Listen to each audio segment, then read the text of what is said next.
Hey. Hi, guys. Welcome back. All right. So, Geminis, let's get into this. We're going to do a story where we're just going to say, what's the message coming in from the cosmos for our Geminis? Thank you guys so much for being here. Thanks so much for giving it a thumbs up, subscribing, dropping me a comment. All those things are totally free, but help to support my channel, help the channel to grow. And it's the only way I can be here is with that free support. So, thank you guys so much for that. Got a Nine of Swords.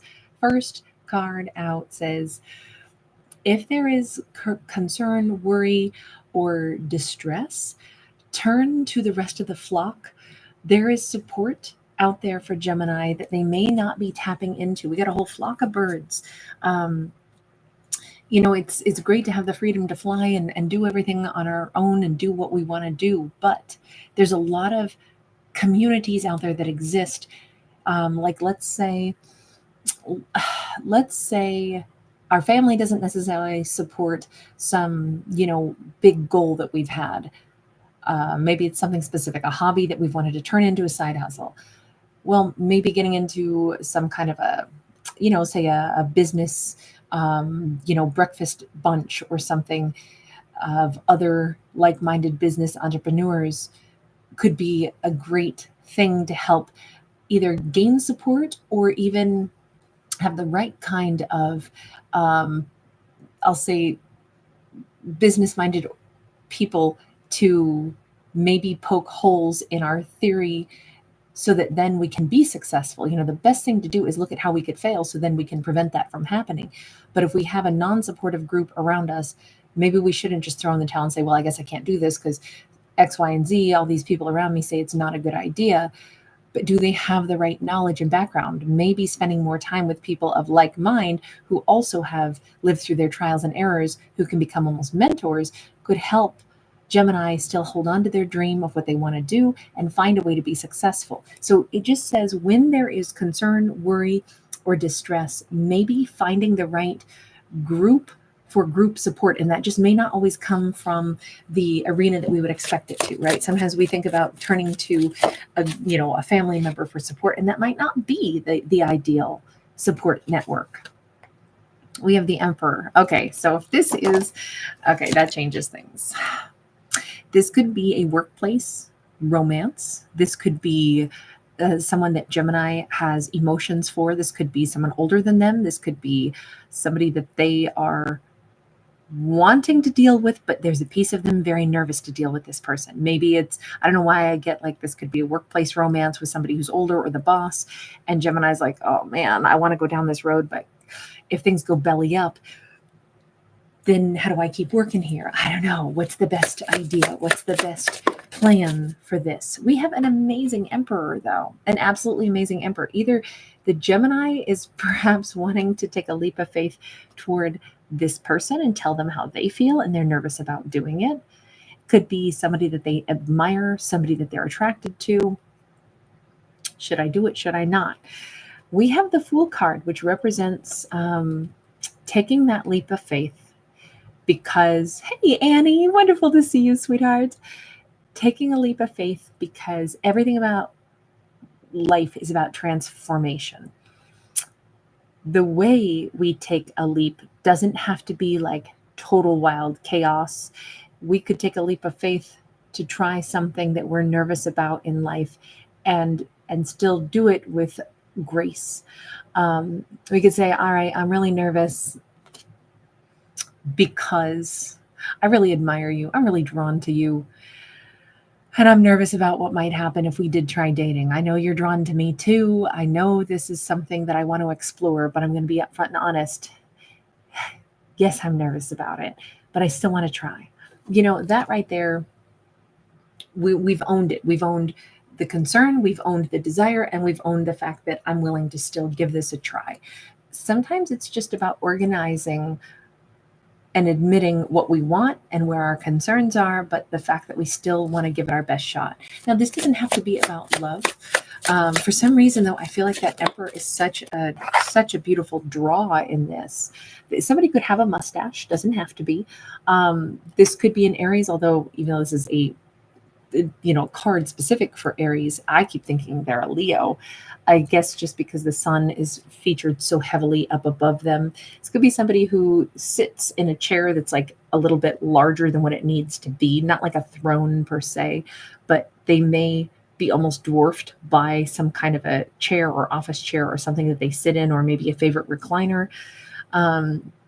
It just comes across like, I don't know, this feels like the emperor is always a very classical male archetype, even though I don't read for genders.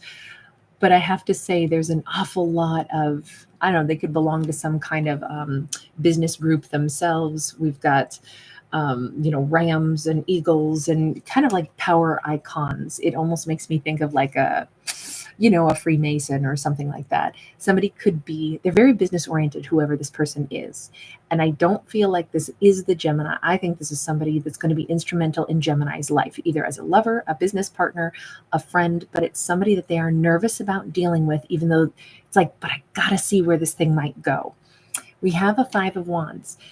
Five of Wands is not problems. It's about kind of being tested in order to see where things go. By the way, I just looked up and it's 4114. So we got some inverted numbers up there. So there's 41 of you in the room right now and 14 thumbs up. So we've got some interesting inverted numbers. Thank you to the 14 of you out there watching, giving it a thumbs up. I appreciate you guys so much being here. Thank you so much for that free support. But anyway, I just had to call that out because I was digging those numbers. And now we're at 50. Thanks for being here, guys. So with that Five of Wands is about the things that we have to kind of like maybe argue a little bit, maybe have some pushback, but it's all to try to generate better results. I think this says, look, Gemini is more than a match for this person. It does not matter how many, I keep feeling this is somebody older than Gemini. It doesn't matter how much wiser or how many more years this person has been on the planet than Gemini, or how many PhDs they hold, or whatever this might be. Gemini is going to give this person a run for their money in a good way. And likewise, they will be a bit of a challenge for Gemini. Even if this is a romantic partnership, these two would test one another and help one another develop. We have a serpent down here that represents a bunch of change, transformation, but I gotta say, the thing that stands out most to me is that diamond pattern. To me, that looks like an American rattlesnake. I'm so scared of snakes. But we have the transformation. So maybe it's getting over a fear, since I just did my yuck quiver there. It could be that both of these people, no matter how powerful Gemini and the Emperor are, you know what I'm starting to get? I'm getting this vibe, and it's going to be very specific, so forgive me for it, but that's what I've got. I think Gemini is maybe, I don't know, 7 to 10 years younger than some possibly boss figure or someone who's a fairly powerful person, maybe in the community or in a career path. These two are drawn to each other, and these two have similar concerns about, can we be good together? Will we, because we know we're strong, we both have a good backbone, we're going to go up against each other, sometimes toe to toe. Could we have a successful union? Because I want to see where this could go with you, but could we do this? Could we make this thing work? What would come out of it? And I feel like this is really, we're looking at how they're both kind of going through it in their mind. It says, this is a spirit land. It's written on this little tiny scrap of paper that's part of the imagery here. I think that's a gentle reminder that I think Gemini and this person already know that they've met each other for a reason. Can this be love? Oh my gosh, now I'm thinking Bob Marley. Could this be love?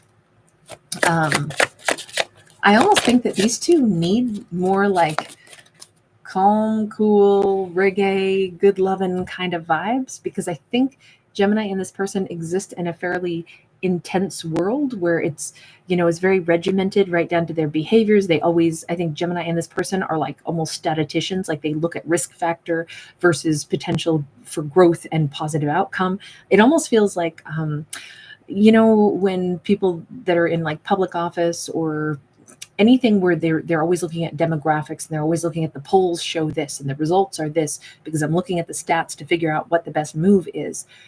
This is not a decision that can be made that way. I feel like Gemini and this person are both used to dealing with facts that can be tallied and put on pieces of paper. Maybe they're accountants, I don't know, but This is not something that can be figured out that way.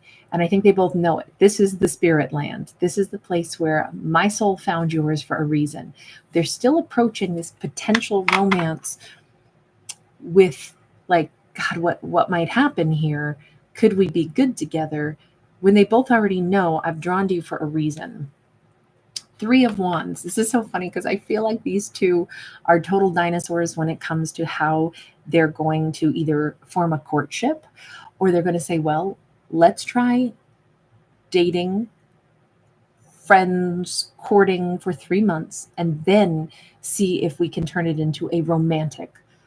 It's like I don't want to know you in the biblical sense because not right away, even though I want to, simply because we need to first see, are we compatible so that we haven't entangled something so far that we could never unentangle it. It's almost like, is this a very specific story where this is Gemini and a boss, or two people that, for them to date could, if it went south, it could cost one or the other their job. So they're like hammering it out almost like on a piece of paper that says, we will not engage in, romantic engagements exactly for 3 months, but we know that that's what we'd like to get to. So we're admitting that, but we're going to start spending time together, even outside of work, as people that are courting each other, but keep intimacy off the plate. Because as long as we don't cross that line, we could potentially still salvage whatever our current status is. It feels like these two are like, they are not going to be engaging in the modern day flirtations of, juicy texts and stuff like that. I feel like these two are taking it very old school, a little bit prim and proper, which is only funny to me because it feels like they go, there's too much at stake. I don't want to get my life enmeshed with yours and then have it collapse. That happens far too frequently in life. We've got jobs at stake. We've got money at stake. We're going to take this in this very kind of like rigid formula so we can build trust with each other. And then after 3 months, then we can decide, are we going to do this? That song, Are You Going to Kiss Me or Not? Are we going to do this or what? I feel like at some point in time, it's going to be Gemini who maybe point blank says to them, okay, we can try that, but at some point I'm going to turn to you and I'm probably going to tell you the truth of it. If you want this, if you want me, you're going to have to go ahead and reach out and grab a hold of me and show me that you want me. There's something here where I feel like these two are trying so hard to take this one step at a time, not get, immersed in a hot, heady romance that could have negative repercussions before getting to know each other. But I still think there's got to be some kind of like, show me that you're attracted to me.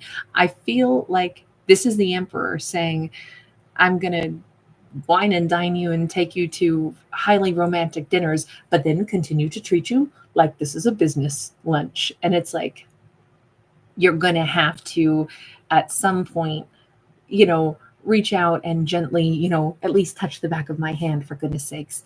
So we can see this isn't a business lunch. I think it's going to be a little contradicting. This is such a bizarre and specific story. I feel like I'm going to have to do another Gemini story because this is so specific, but the details of it, I don't want to back away from. Music is really important to this masculine. I feel like they are an incredibly romantic person. They may have a multicultural background that is not necessarily visible. Like they could have one parent that is from a completely different ethnicity and they speak a whole second language that Gemini could find out about. That's like, oh my God, I didn't know that about you.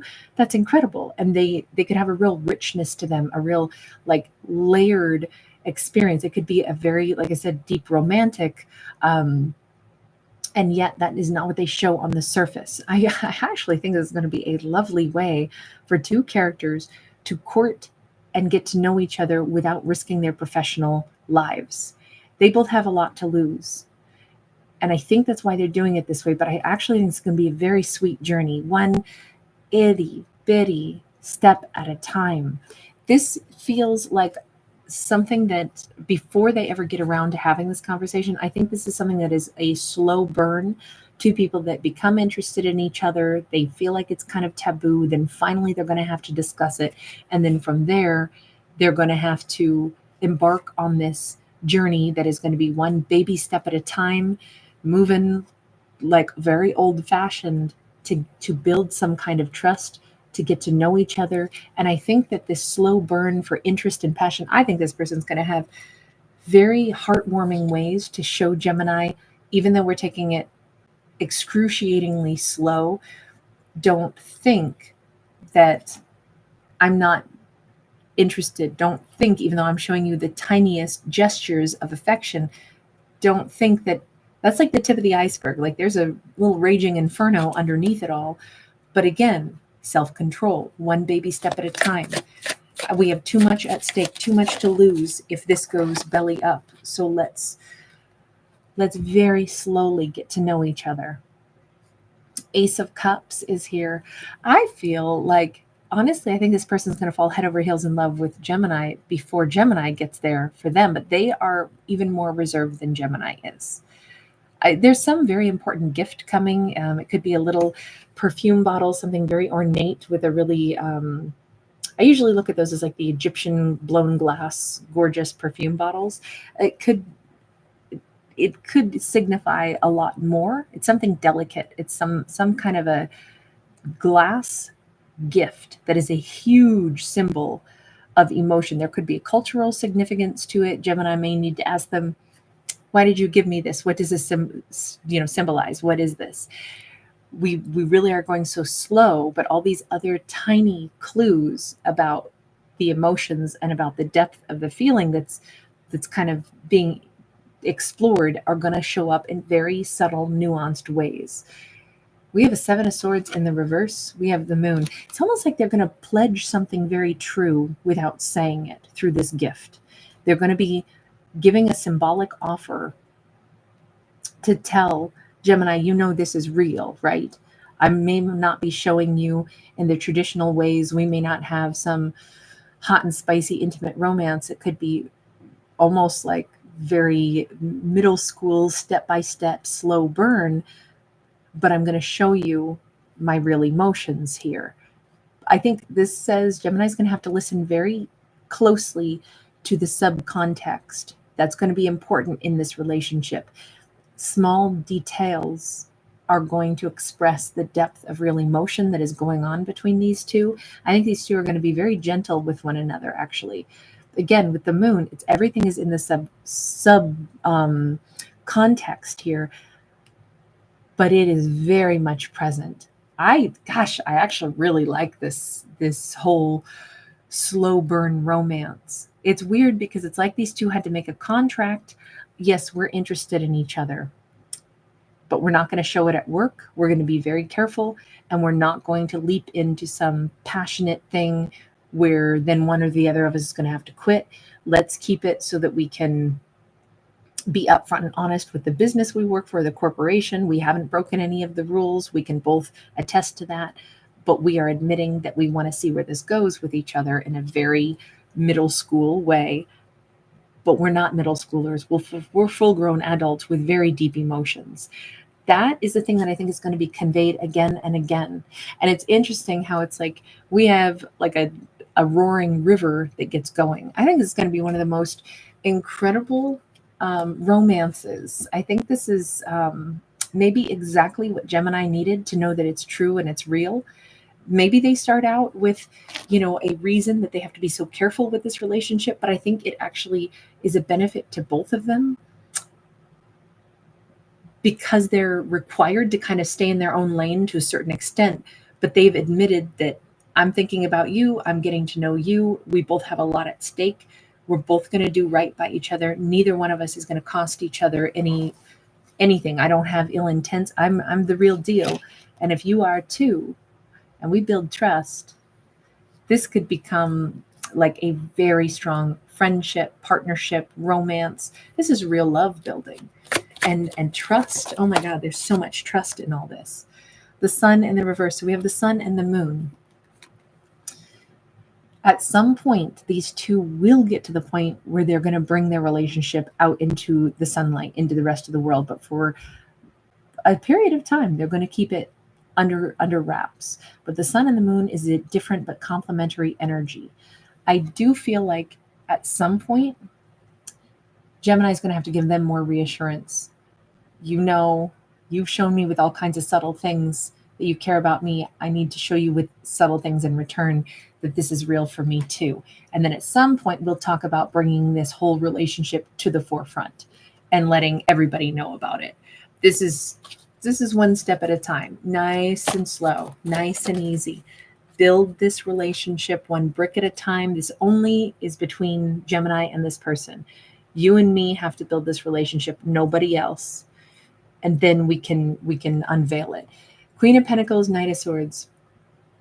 When they do, there is one particular person. Again, I feel like this is somehow in the business place. There is one particular person that they will, maybe this is HR department. We're going to walk in together, plunk down, suddenly reach out, hold hands and say, so we're here to tell you we're going to begin dating, even though secretly they've been working on that slowly. We have not had an inappropriate conduct. That's why we're here to speak to you about it now. We're making the announcement. If one of us has to move, our titles or something, send out the email, let everybody know so it's all above board. I feel like it's going to be sudden the day they decide to bring this out into the open. Okay, I'm going to leave that one there because I think these two have such a thrill, such a happiness, such a chance to really build something beautiful together and so sincere. And this is one of those stories that says moving slowly and truthfully for things that matter in life, instead of saying, well, I can't date them because X, Y, or Z. It's like, no, if I feel this drawn to this person, they feel this drawn to me, we need to explore that. We just need to handle it in the most above board way. And although that's kind of a scary conversation to initially have in this storyline, because two people know that, look, we've got to explore this because I'm not willing to walk away from what could be the most important relationship of my life just because we had the misfortune of, being, we met at work and now what, I can never date you. No, we're going to have to find a way that we can do this and maintain our jobs and just follow all the rules that are laid out. I really think that this is a great way, though, for two characters to get to know each other and build that trust. And it looks like they're doing it. This looks very sweet. All right, you guys, I'm going to leave this one here. Take care, everybody. Thank you so much for hanging out with me. Thanks so much for giving it a thumbs up and subscribing. Sweet Carolina, wonderful to see you, honey. That's awesome. Hey, Julia. I'm right back at you, honey. Oh, very nice, Annie. You've been seeing white butterflies. It's awesome. Nicole, how are you? Hey, darling. Jessica, peaceful. Thank you guys very much. Jessica, I'll make sure that by late tonight, I will definitely get an Aries out, okay? It'll probably be happening later on this evening, though. But yeah, I see you out there, darling. Thanks so much for being here, as always, and thanks for your amazing energy. Bye. See you guys again soon.